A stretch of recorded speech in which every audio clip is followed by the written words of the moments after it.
Top 10 hottest comic books of the week based off of Cover Price's data.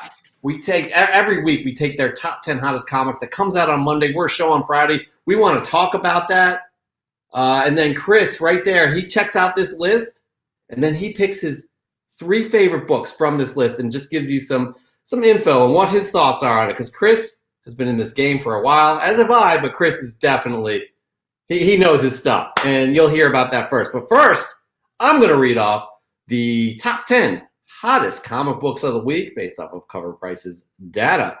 At number 10, we have The Amazing Spider-Man Annual 16, the first appearance of Monica Rambeau. Lots of stuff going on in the MCU with her, and we'll get into that in a second. Number 9 is Amazing Spider-Man number 361, the first appearance of Carnage. Number 8 is ARANA, the Heart of the Spider, Spider-Girl. Number 7 is Autumnal, number 1.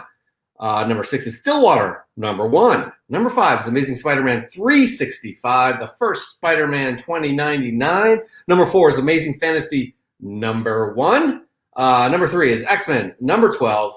Number 2 is Cyberpunk 2077, Trauma Team number 1. And number 1 is a character we talked about at the top of the show, Miss Marvel, number 13, the first appearance of KAMRAN. And by the way, I think I need to correct myself. ARANA, the Heart of the Spider, is not the first appearance of Spider-Girl. That would be Amazing Fantasy. Number 1, Chris. Chris. Let's have a lot of Marvel today, and some Independence too. Always big shout out to Independence.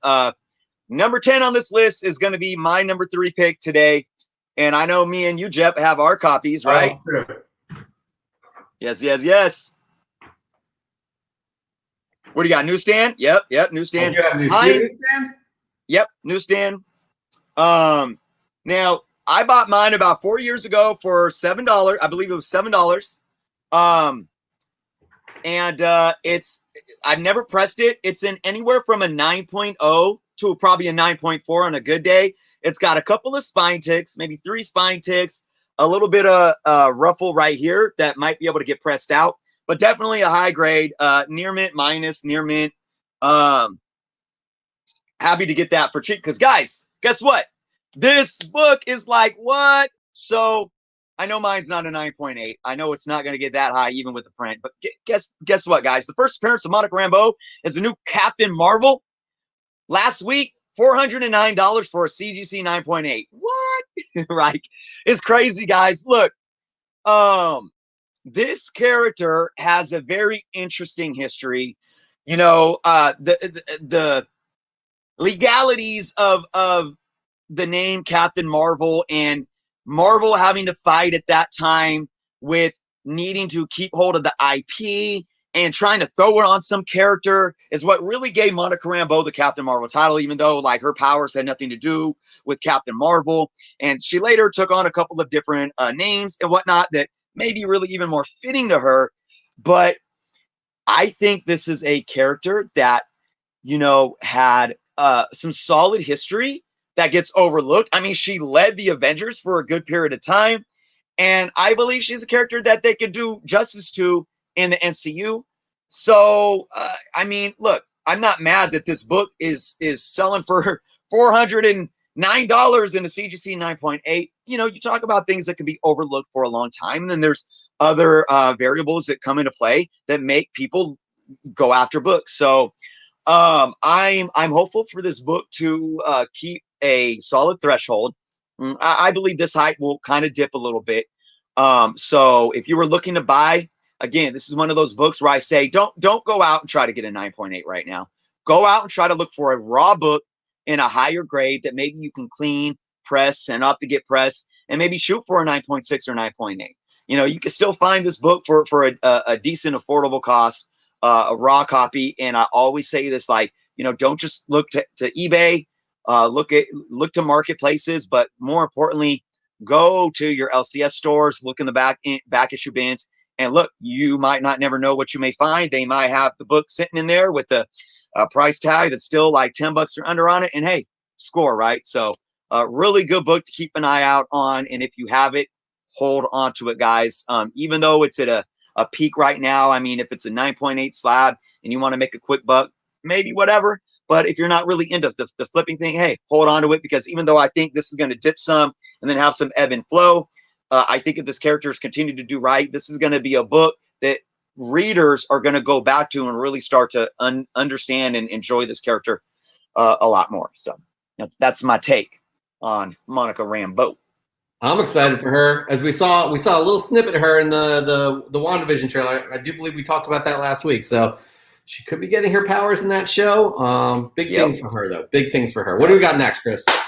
All right, indies, man. And I always say it like, how do we keep calling Image an indie? But look, you know, they are the indie game. They made the indie game, so still call it how it is. Image, man. Stillwater #1. So you have this influx of independent titles that are just continuing to get hot with their #1 issues, because we are looking at success of film franchises. You know, obviously, when you think of Image, you think of The Walking Dead and the success that's had. And I think every title that comes out, you think, okay, this is going to get pushed into a TV show. We're going to have that Walking Dead success. There's been others that, you know, haven't had that much success. But look, these books are still hot. And, you know, although I am behind on my indie reading, they've really revolutionized the game in storytelling.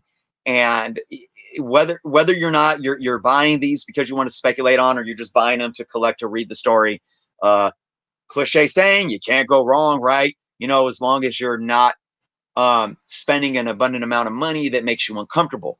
Okay.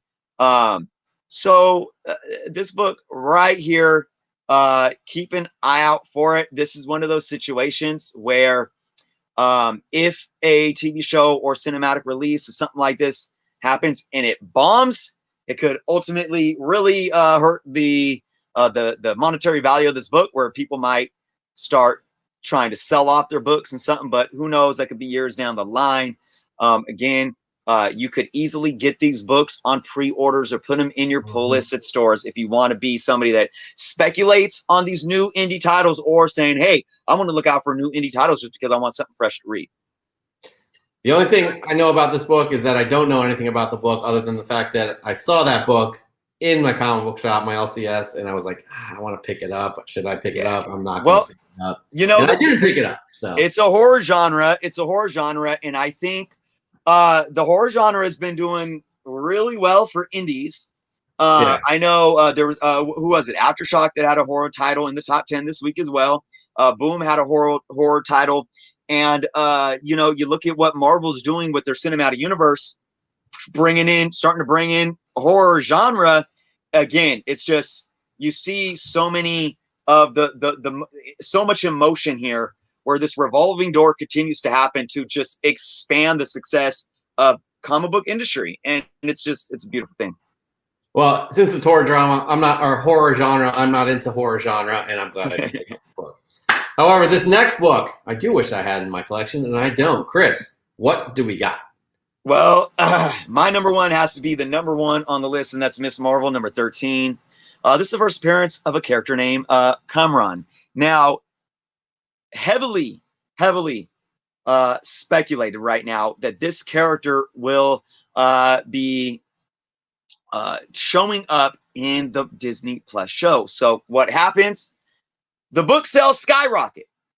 Now, I'm all about the success for Miss Marvel. We talked about how excited we are about the show coming, but I didn't pick this book necessarily to celebrate Miss Marvel. I picked this book because I really want to dive into the controversial issue of what makes a book like this hit #1 on a top 10 list, right? This book had an increase of sales of almost 800%.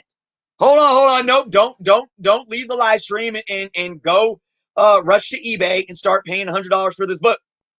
Let me finish. This book increased 800% in sales merely because one book was sold the week before. One copy. So what does that say? This book was just a book. It was nothing until, here comes the speculators, right? Now, am I saying that that's a bad thing? No, I just want to put it how it is, right? Speculators came in this week with the announcement of the show with speculating on that this character that shows up in this book is going to show up in this TV show. So what happens? 13 people bought the book this week. That's it. 13. This isn't selling hundreds of copies off the shelf or anything like that. 13, guys, because only one book sold the week before. But we have to put our numbers in context. It's almost 800%. So what does that mean that 13 books sold this week? Well, is it organic? And you ask, well, what does organic mean? Well, did collectors that actually enjoy the character or read the story, did 13 of them go out and buy the book? Or did speculators go out and buy the book, hoping to flip them and make that quick buck? The truth is, I don't know. Do you? Probably not. A feasible hypothesis can be, I would probably assume at least 50% of those books, which is only 6 or 7 copies, probably was bought by speculators who are still buying them for $34 books before the price starts going up, saying, hey, we're going to spec on these, right? So the question you ask is, if we take these variables into consideration, is that market manipulation? Is that not organic? Hey, Jeff, what do you think? I call organic because Okay. honestly, Yes. look at those numbers. Like 13 books. Like, come on. Like, but it is 800% because there is interest in this book. Right. There's interest in seeing where these characters, potential characters that you're going to see on screen, Right. where they're going to come from. That's what I mean. As a comic book collector, I love that stuff, you know, and I hope you all can say that too. Now, granted, I do speculate from time to time to be able to get bigger books that I want in my collection. That's part of the game to me. But I'm also interested in the history of these characters, you know. So again, I think this is fantastic that it's pretty much organic and it's number one. Right. So to your point, so like, yeah, let's look at this. 13 books. So does that mean that, you know, you're subscribed to Cover Price? Maybe you watch Comic Tom, and I don't know if Comic Tom talked about this book. I'm just saying, this is hypothetical, right? You know, say you watch Comic Tom and he said, oh man, the hottest selling book this week was Miss Marvel 13. Or say you go to some blog or you know, whatever the case may be, wherever you're getting your information from, and you see 800% increase in sales, it's number one. And you go out and spend money, say you see it on eBay and somebody's selling it on eBay for $25 and you spend that money. Does that mean that price is manipulated and is non-organic? Absolutely not. Nobody told you to go spend that money. Nobody told you that you had to go rush out and FOMO this book. So think about it. Now, does it matter if those 13 books were sold to speculators trying to flip, or 13 collectors that just want interest in the comic book because they like the character and they want to read the comic itself? It doesn't matter, because the bottom line is we are in control of our decisions and we have to take the information into proper context, guys. Seriously. So let me, before I wrap this up, let me tell you guys, if we weren't all FOMO'd out, right, and we saw 800% increase, and nobody that wanted the book outside of saying, oh, I'm going to buy the book and try to flip it, if nobody bought it, you know what would happen to those 13 people that bought the book for $3, $4, $5, whatever the case may be, before they thought it would go up? They'd be sitting with the book that they can maybe sell for $3, $4, $5. So is it the speculator's fault that the value is increasing, or is it yours? Think about it. It's all organic, guys. That's all I'm saying. Nobody's manipulating the market. Nobody. It's the natural workings of the spindles on the clock, so to say. One thing affects the other, and it's just this domino effect, this infinity effect of just what keeps any type of market flowing. So it's up to you guys. Make sound decisions, make sound purchasing choices, and do your homework.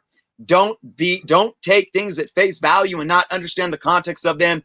And only then will you be more sound in your decision making to understand why the market is the way it is organically. Well said. Well said. Because honestly, however much you feel like you can and want to pay for something, you will, right? If you want it that badly. And you'll dictate the price for that for you. So anyways, enough with the complaints. That was all. That was, you know, number one. All organic. Love seeing that in the top 10 right there as the number one book. That is our top 10 hottest comic books of the week based off of Cover Prices data. We will have a new list next week, and super excited to talk about that as well.